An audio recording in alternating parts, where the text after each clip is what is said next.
The things that you have in your heart that you think are impossible are often just milestones waiting to get accomplished if you can push those limits. Everything was impossible until somebody else did it. So you can either hang around people that tell you it can be done, or hang around those that inspire possibilities. Welcome to the Inspiring Possibilities Podcast. Weekly interviews with entrepreneurs, artists, those that inspire possibilities. And I'm your host, Julian Marion. All right, welcome to the Inspiring Possibilities Podcast. It's Julian, and today I have an amazing guest, my brother from another mother, Kevin Ferguson. Kevin, welcome, man. Yes, sir. How you doing? I'm excited. Hey, I'm doing great. I'm glad that we finally got this one scheduled. Yeah. Right, because I know you're really busy. You do many things. So, a quick little thing. Kevin speaks, coach, and he's also a real estate investor. Is there anything that I missed in there, Kevin? I trade stocks and options. So, and I'm pretty good at it. So, stock trader as well. But just a little something in the bag, just a little something. Awesome. All right. Well, let's get this conversation started, right? I want to have you on the podcast because I know that you have an amazing story. I know that when you speak and when you coach, you actually create change inside of people, right? Through your message, through your voice in general, right? But also because you have an inspiring story, So let's just go right away, man. Tell us kind of like a time where somebody trying to limit you, right? Somebody trying to limit you, and how did you conquer that, that moment? Oh, when you say limit, man, that is amazing. Let me take a second to think, because that's happened in a couple of different occasions. I have had times where I was working in corporate America, and life's different when you're a young, aspiring Black male that's kind of cutting through the ranks, thinking outside the box, and doing things completely different. You find yourself doing extremely good, but then you find yourself with people who are like 50 plus, maybe white Americans, that they look at you as if you don't belong. They look at you as if you're a threat. And so what tended to happen in this particular situation is that I was just kind of pushing the ball at the campus that I was working at, and we were trying to grow the campus by like 100 to 150 students.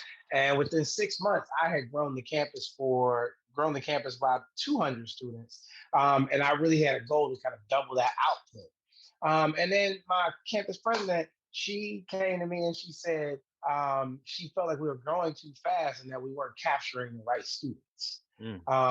Now, this is a for-profit school, and it's a trade school. So I don't know what we mean by the right students, but all I could think of was we are starting to enroll too many young African-American males, and it's an auto program, African-American males in this program that she didn't like. But the other part is that I feel as though I was getting too many accolades for growing the school.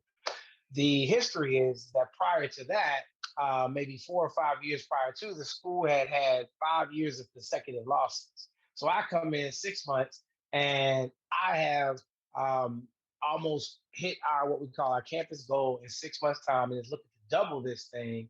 And she tried to limit that, and I think she tried to limit it because it was just going to expose the I hate to use the word, but the prejudices that she had for a certain type of student. When I came in, I didn't have these prejudices towards these students. I recognized that just because you come from a certain background doesn't mean that your mind can't handle things. It means that your culture is a little different. And if we can understand that about people, then we can kind of get them where they need to go. At the end of the day, the whole point in school is to take somebody from where they are to where they need to be. And That was my philosophy. And it just felt like she probably had the philosophy of, we want the most pristine, high-end students to come to our campus, and that's why she had losses. I shifted that and said, look, we're going to help anybody who needs help, Right. And then we had games. So I just feel like that was a twofold time when she was trying to kind of limit me. No, that's that. I'm I can relate to that story a lot because I work in higher ed for a non-for-profit. It wasn't a trade school, but I understand the game of Yeah. admission, right? The game of admission, the game of like admission versus academics, and then the student population, right? Uh-huh. The perception of the optics of student population, like who do Right. we have more of, kind of conversation, because that is something that they often look at, so I mean, totally relate. So what did you do? So in that moment, whenever she's like she's dropping that thing on you, kind of like this non-appreciation, right? And you kind of feel like, man, I've been all this time, all this work, all this conversation, because it takes a whole Uh-huh. lot of conversation to get people to say yes, right? Because Uh-huh. now they're about to get in debt, right? And trade school is, some trade school are almost as expensive as like Uh-huh. 4-year programs. Mhm. So what did you do? You had that moment, like you're doing great, you feel like you're doing great, and you get just like boom, hammered, right? Like instead of saying like, "Hey, great job, Kevin," it's like, "Hey, man, what are you doing? What are you doing? What are you doing?" So what did you do in that moment of non-appreciation? Because a lot of people can turn very sour or just feel like, you know what, I'm out, or hey, I'm coasting. Like what did you do? Yeah. Yeah, I mean, so the one thing I do when I speak is it's all about the mindset, right? And so I could take a mindset that she's an evil person, or I could take a mindset that she's an ignorant person. And ignorant usually has a negative connotation, Right. but ignorant, truly the form of ignorant, like ignorant to the fact that you see skin color and merit, you put them together, and they don't win. They're not married to each other. Someone who, unfortunately, there are disparities in African American neighborhoods where they don't necessarily have access to school. But having access to school doesn't mean you don't have access to a brain. Like you can understand the thing, but the school system that you have just didn't give you the opportunity. And a lot of times when people come from a neighborhood where they have access to very, very good resources, schools, and things like that, they just have no idea that the reason people are a certain way is more cultural based, and not necessarily intellect. And Mm, so I took it in as she just culturally didn't understand that dark skin did not mean truly ignorant. It just meant that I didn't have the same resource that you had. But if you give me that, then you go forward. So I actually pitied her. I tried to educate her.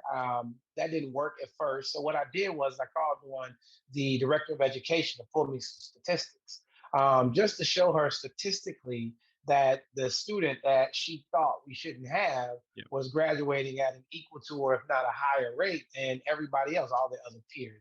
So, my grandmother always told me, kill them with kindness. And my mind shift mentality is that your mind has a clog somewhere and you don't understand. And so instead of getting angry, I shifted that and I recognized that she just really didn't understand what was going on. And that's the problem with prejudice, right? Prejudice is something, it's a preconceived notion that you shouldn't have because every individual doesn't fit within those stereotypes. And people are going to have those. And unfortunately, she's what, 70 maybe now. So she's 70 from Crystal Lake, Illinois. Like, that's just going to happen from time to time. And the student body looked like me, and it Mm, was my duty to press forward. I mean, right. I couldn't shift the student body. The student body is existent of the surrounding neighborhood.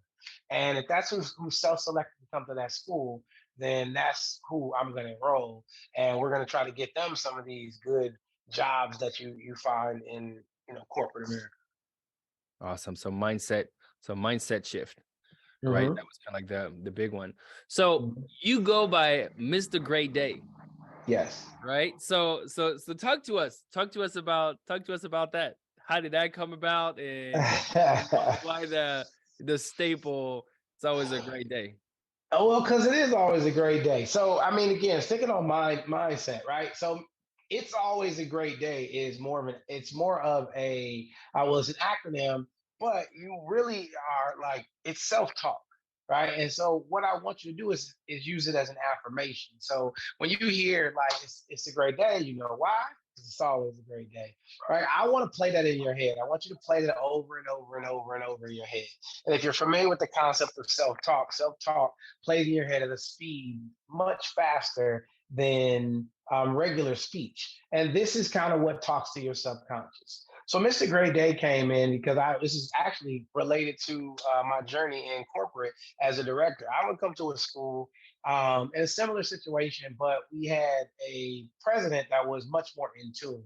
And we come in, and I always said, if you start saying it's a great day, people will have a great day. You speak to everybody in the hallways, and people start to speak back, and you can create a culture. And so when I would come in to the building, I would just say to the security guard, "It's a great day." He'd say, "It's a great day. It's a great day." He'd say it back. And then I go into the front office and I say, "It's a great day." And they say, "Oh, it's a great day." And I'll watch everything in them change, even if they were having a rough day. Then I walk to my team, "It's a great day." And they'd all just perk up. So "It's a great day" was my tagline. So I'd pull up to the school and the security guard would open the door, "Hey, it's a great day." And it would make me smile because he's saying it back. And then I would say it to somebody else. And then everybody's saying "it's a great day" to everybody else again and again and again. But when you say "it's a great day" to somebody, it's hard for them not to smile. And I recognize that if "it's a great day," these words are causing somebody to smile, then that means something's going on in their psyche because your brain has to tell you to smile. And so I then started to just make sure that every single day, whether it was a gloomy day, a bad day, a good day, it was a great day. So then when I started to speak, I actually talked to a buddy of mine, and alongside that tagline, he said, "Hey, you missed a great day right here. This is Mr. Great Day right here." And so it stuck. And so I became Mr. Great Day, the guy who always says it's a great day. And truly, anybody listening to this, it's a great day. And I'm sure you smile because you do. Can't help I mean, it is, it's 100% a mindset shift, it. Uh-huh. right? I often talk about perspective, that if you can change your perspective, like we both live in the same world, but depending on the perspective that I have, the mindset that Mm-hmm. I have, then my world is very different than yours, Mm-hmm. right? Both you and I are entrepreneurs, right? Mm-hmm. We control direction. Mm-hmm. We know Yes. when money comes in, and we know when money might not come in, right? Like Yes. we kind of control that pace, and so we know, hey, the Uh-huh. more work, the more money we have, and then how we have to build teams and lead people and all that kind of stuff. And I remember whenever I became an entrepreneur, literally my world changed. I Uh-huh. saw things that I never seen before, right? Because the perspective that you have when you're there is very different, and the perspective Mm-hmm. is somebody that just go clocks in, clocks out, coast maybe, and then goes back home, watch Netflix, wake up, same thing over and over again. So change your perspective, change your world. Uh, Mm-hmm. and so it's always a great day. I think it's huge in terms of like perspective change, just to know Mm-hmm. like, hey, like you decide if today's a great day. Yeah. I don't know And if you know this. Go ahead. yeah, are you going to tell your brain that it's a great day, right? That's the you change your perspective, you change your mind. If you keep telling yourself it's a great day, you're going to see everything as it's in a positive. You start saying, "Oh, it's terrible," "Oh, this, that, and oh my God," "Oh my," all of that. It's just how it goes. I mean, if you think about life as it's a great day, you will start to see things in a positive light. There was a thing on Instagram, and it was the Eye of Horus. You have the Eye of Ra, and it basically showed it in two different ways. And it said two people looking at the exact same thing can see something completely different. And so if you're looking at it one way, you see the left eye, but when you look at the same thing backwards, you see the right eye. Mm. So you're looking at the same thing, but because you have two different perspectives on it, you are seeing something completely different. And so I just thought that that was very unique because, again, one way is one way, but the eye, when you look the other way, it looks like it's the inverse, which is the Eye of Horus versus the Eye of Ra. So two people looking at the same thing can see something totally different. No, you're that 1,000%. Perspective change is the beginning also of like empathy, Mm-hmm. right? Is the beginning of empathy. It's the beginning of growth, Mm-hmm. reconciliation. Mm-hmm. All that comes from like perspective change. And oftentimes people have not, the people that have not traveled enough don't Mm-hmm. have a high level of empathy, per Mm-hmm. se, because they haven't seen so many things, and their perspective can't always change. But it's funny, it reminded me of, I don't know, have you heard of the story about good or bad? I don't know. Mm-mm. Go for it. And so I was talking to your friend the other day, and he was sharing how um there's a story. It's like, old Chinese guy, right? And he's there, and his horse, like he has a bunch of horses, right? He's a farmer, has a bunch of horses, and then all these horses leave. So somebody comes to him, he's like, "Oh, that's bad luck. That's bad luck." Like you have all this, like that's bad luck. And then a couple of days Mhm. later, his horse come back with more horses. So now people come to, he's like, "Oh, that's good luck. That's good luck." Right. And then Mhm. his son the next day go get some one of the horse, fall, breaks his leg. "Oh, that's bad luck. That's bad luck." Right. But then the next day, because of that, now he meets somebody that gives his dad a contract for something else. And so now they tell him, Mm. "Oh, that's good luck. That's good luck." And so the moral of the story is that you never know the reason why decisions and things in your life happen, right? Mhm. Good luck or bad luck, right? But it's Right. only whenever you're further along can you look back and you can really see like how they all piece together, Together. Mhm. right? So good luck or bad luck, it doesn't really matter as long as you Mhm. have kind of that perspective change and understand, hey, it's always a great day. Like it's So always going to be good. It's always happening for me, not against me. And so that's kind of like what it reminded me. I'm sure I butchered the story a little bit. I need to get the person that I told me get the it. story to say it again so that it can come out clearly. But the principle is the same, right? Good or bad luck, hey, you decide, but life happens Right. for you, not against you.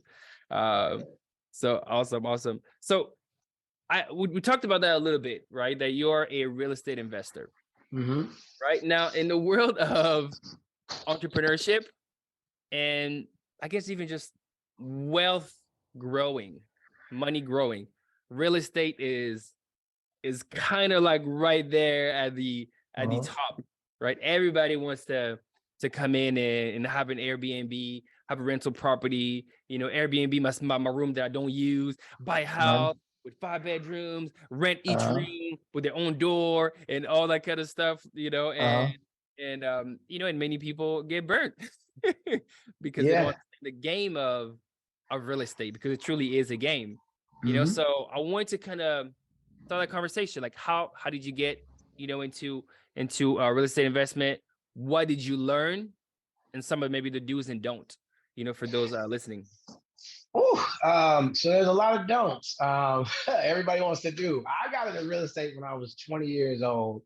Um, I had an adage that I lived by when I was 16, and it was if you want to be rich, do as rich people do. If you want to be poor, do as poor people do.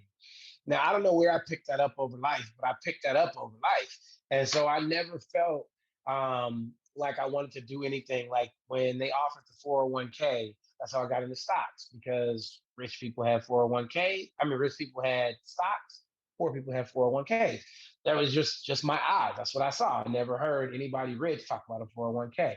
Rich people had real estate, poor people rented. Right now, this is when I was coming up. It's starting to change now because the mind is starting to shift. Um, but at 16 years old, I had made up in my mind I was going to follow the steps of what I saw people of wealth doing. And so when I graduated, when I graduated and went to college, I was a dog trainer, ripping and running, selling insurance, doing all kinds of stuff. And I was like, something's got to give, man. I got to start making money in my sleep because I believe it was Carlton Sheets or man, one of these guys, and what's the guy with my 1 bedroom apartment? He does that now. But he basically was talking about how you have to make money in your sleep. Mm, And the only way I could think of making money in my sleep at 20 years old was real estate because I'm like, all right, well, they're going to be there.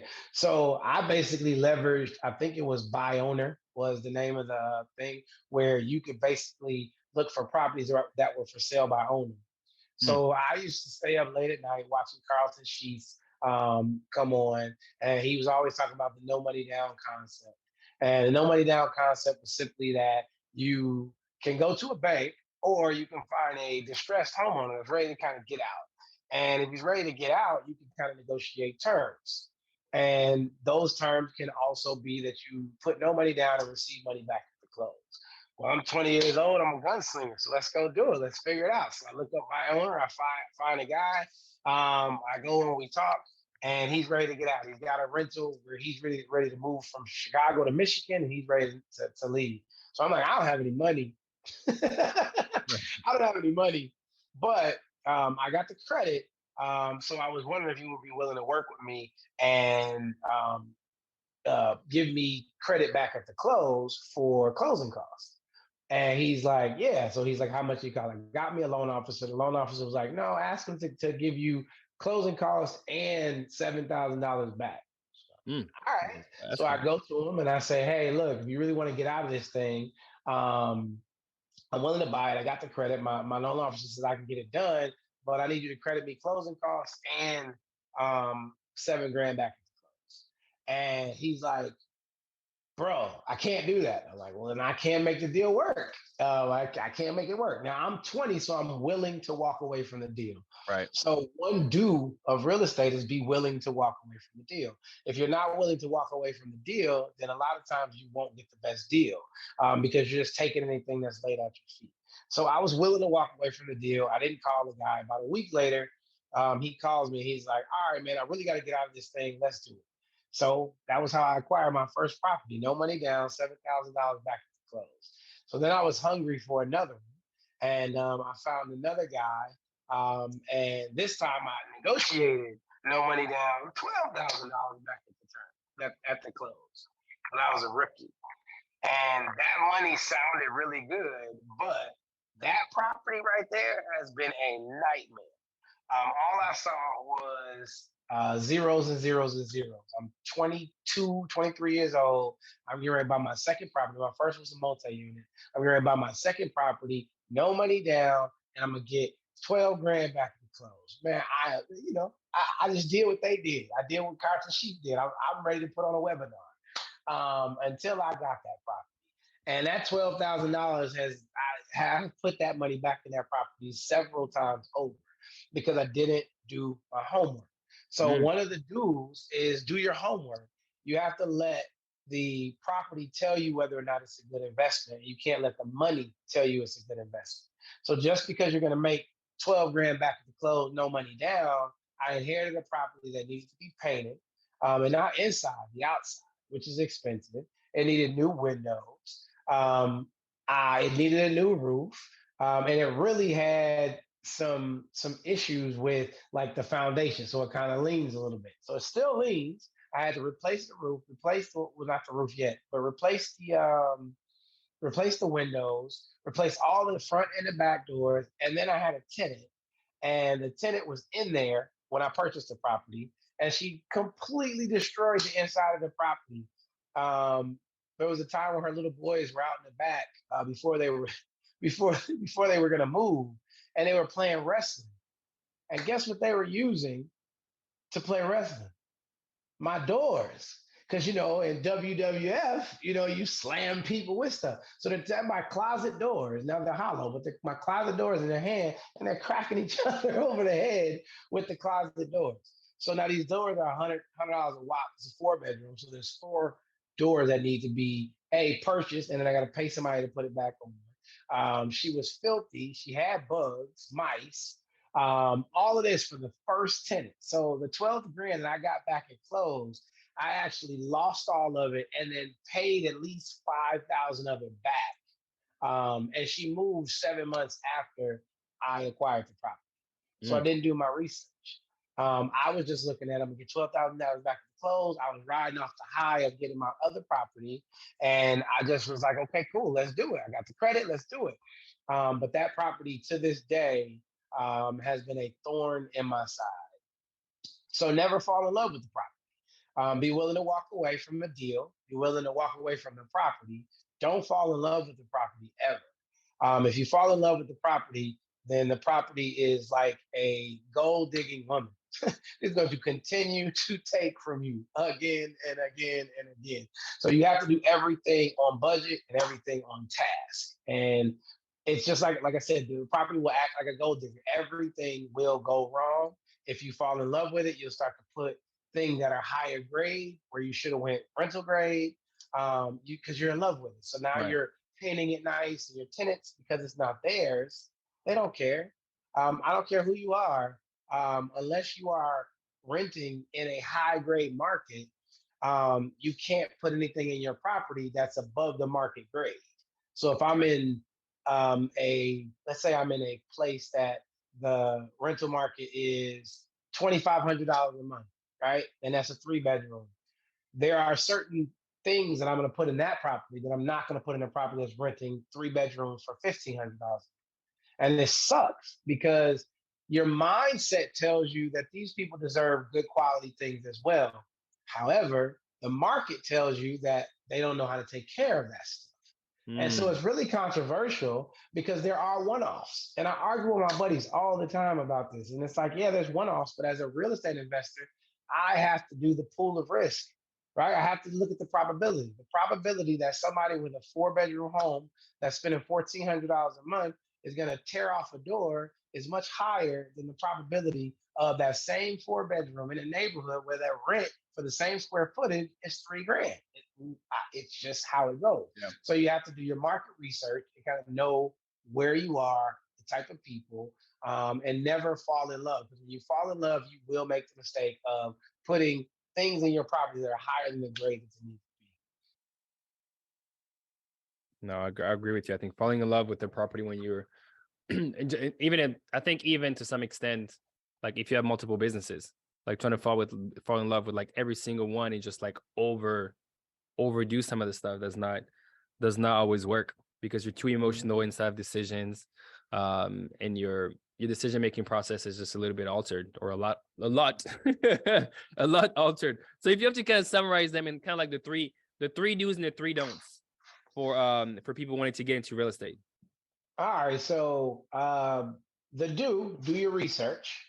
The get a mentor or somebody who is doing this, and never count yourself out of the ability to acquire real estate. There are deals that you can be made. I, at 20 years old, made a deal with a man to acquire a multi-unit building with no money down and get $7,000 back at the close. I didn't have the best credit score. I had enough, but I just made the deal work. So that's the do's. The don'ts, don't fall in love with the property. Um, the don'ts is don't rent to anybody who is in a hurry.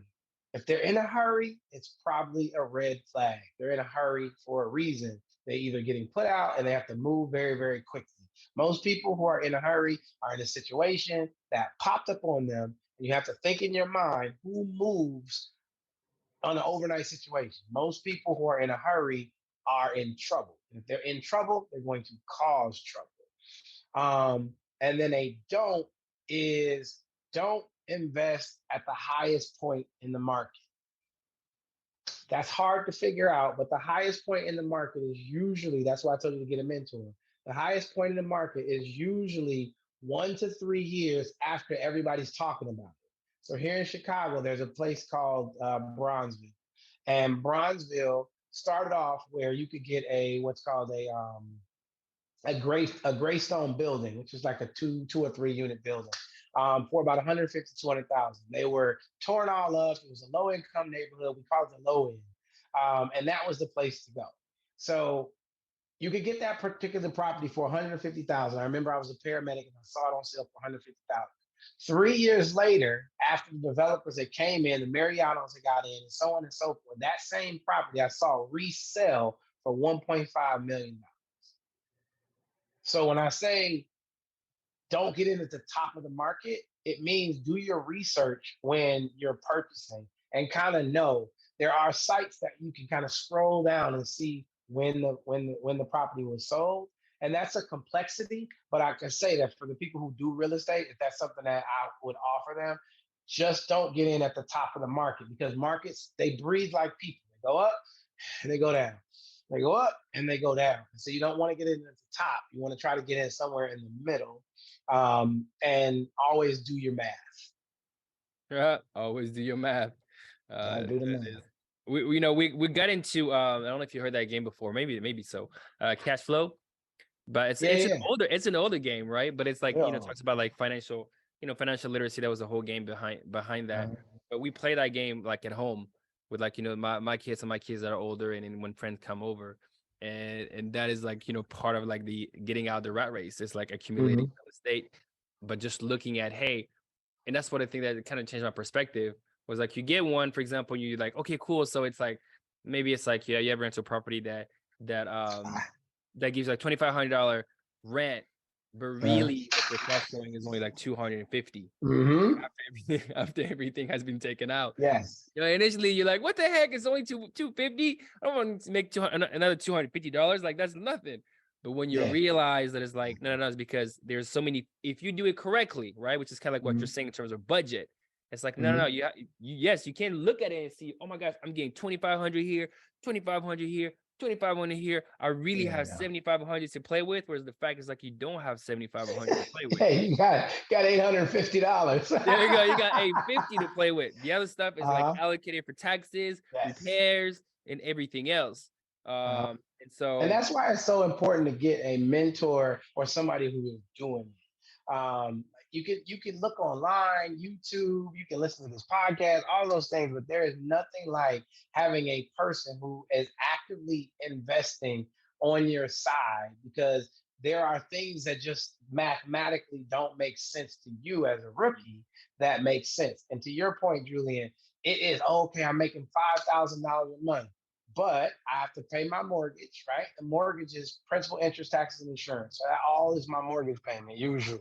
So if I have a mortgage that's 2,000 and I'm making five, that's cool. But then I got to pay a water bill, light bill, gas bill. Because if you have a multi-unit, you have a little gas bill because you have a foyer and everything. But you have to pay the water in Illinois for all of your units. oh Then wow. you have to pay for snow removal. Then you got to pay for grass because you got to keep the grass. Then you have to pay for cleaning because you have to clean the foyer.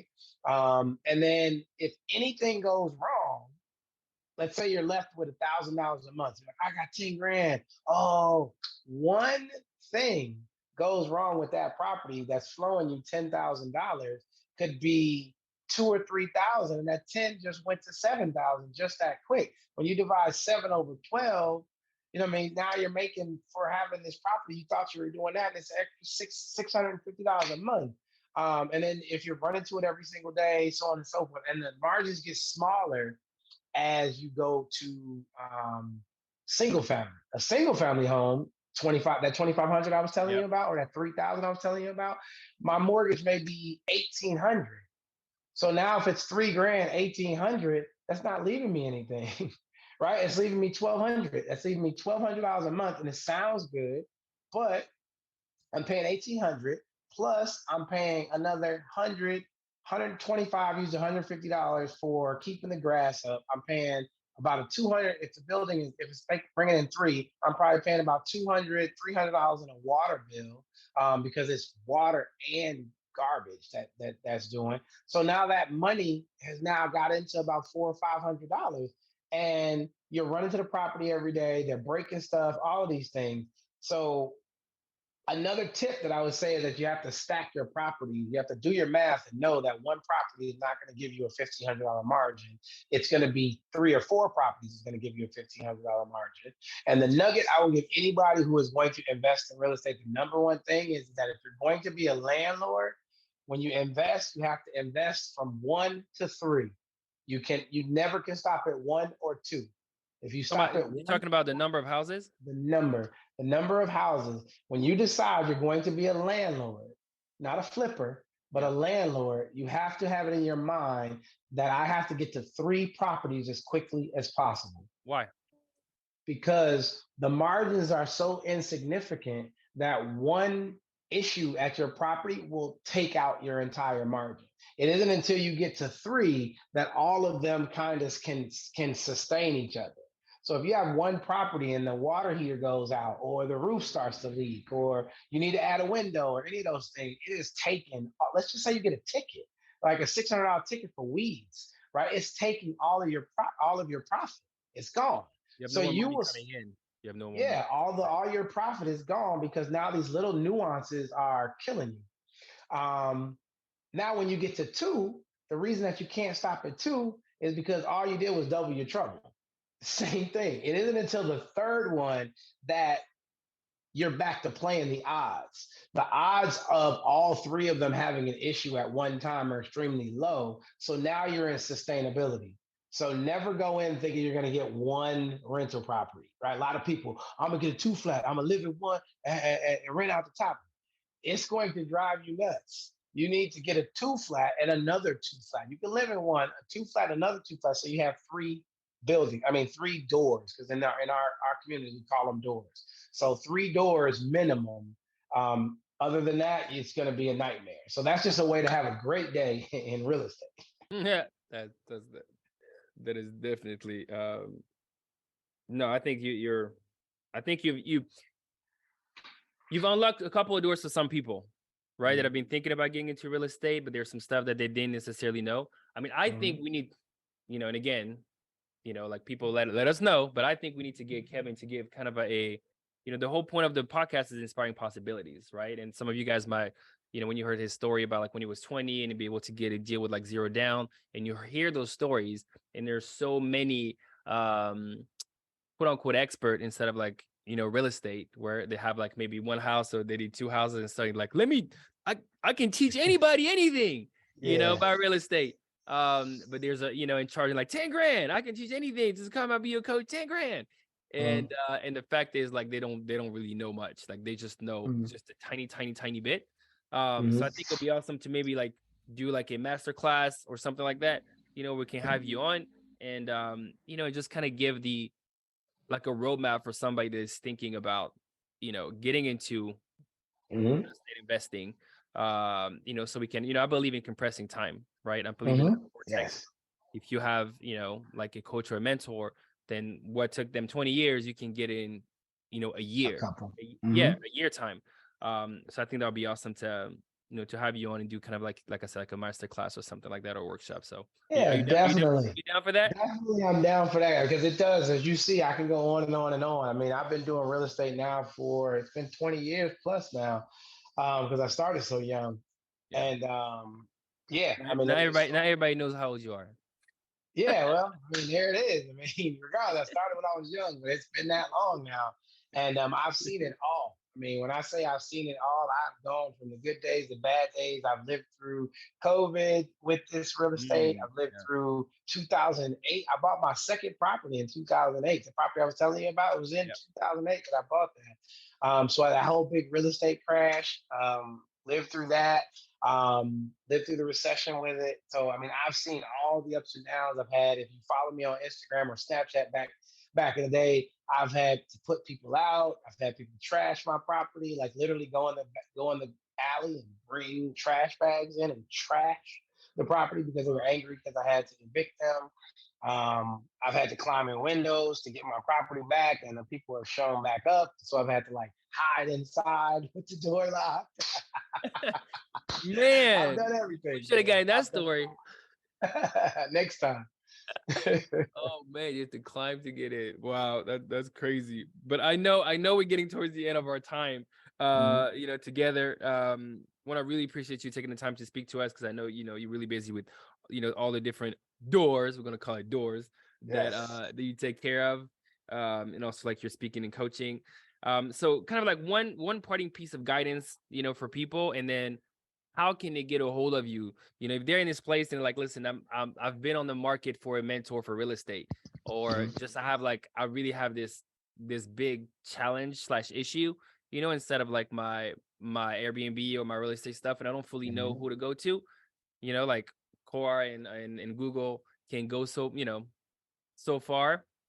And Yeah. so even if they want to reach out to you to kind of ask questions, like how can they reach out Reach to you? out to me. Yes, Yeah. sir. So the easiest way to get in contact with me is through my Instagram, and that is at MRGR8, the actual number 8, DAY. And the reason being is that, you guys know I'm a motivational speaker and life coach. And most of the stuff that you guys see, most of my websites are around motivational speaking and life coaching. The real estate thing is just something that I do. I've been doing that for a long time. And so if you reach out to me, you'll see it in my bio. You reach out to me and you just send me a message that says real estate, and then we can start engaging from there. Um, or you can go to my website, but again, my website is for speaking. But it's mrgreatday.com. You guys can check me out. I mean, I can't come speak at any of your venues or anything like that, if there's like a real estate summit, a business summit or something like that, I can kind of come and speak to and motivate people in that sense. And then of course I offer life coaching. Part of life coaching is kind of the roadmap to where it is you're trying to take your life. And if in your life you're looking to start to acquire real estate, then I can coach you, because real estate is truly a lifestyle. It is not something that you can just do. You have to take on the lifestyle. So Eric Thomas, in one of his videos, Take Me to Your Bedroom, he said everybody wants the life, but they don't want the lifestyle. And so my closing words are: if you decide to go down the road of real estate, as I said, 1 to 3, you have to be willing to pick up the lifestyle of real estate to have the life that you're looking to live in. If I had a button for like a explosion, I would click the button. Awesome, Kevin. Thank you so much for again taking the time to be with us today. I can't wait for us to kind of get that that little real estate workshop together, so that we can get people on it and get a roadmap, because like I know there are many people listening, especially people that start to have just a little bit of money on the side, or just are seeing this and they feel a sense of urgency of like, I really want to be part of this, but I'm afraid of taking the wrong step, because Yes. obviously we know in real estate you can take wrong steps and it can take you down. It's not, you can see by the stack of paper you have to sign anytime you make any decision with houses. It's pretty legit. So making sure that people can continue that, and inspiration that they have now, if that awakens something inside of them. So again, appreciate you. We'll talk to you soon. Cool. All right. Thank you.